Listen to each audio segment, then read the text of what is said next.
Premier ministre est nommé par le président de la République qui décline et met en œuvre la politique du gouvernement. mais amoo majorité kan ngeen nommé fii. ah. nooy def amoo majorité. non boo seetloo. dama ne. même en France. dama ne.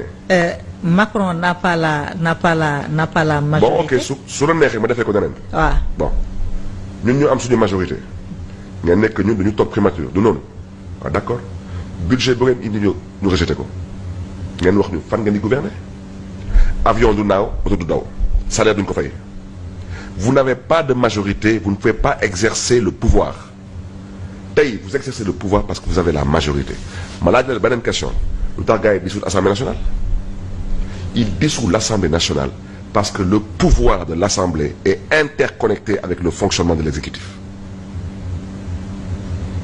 tey président Macky Sall lu tax mu def kéem kattanam pour que le président de l'Assemblée nationale ne vienne pas de Yewwi Askan Wi il n'avait pas la majorité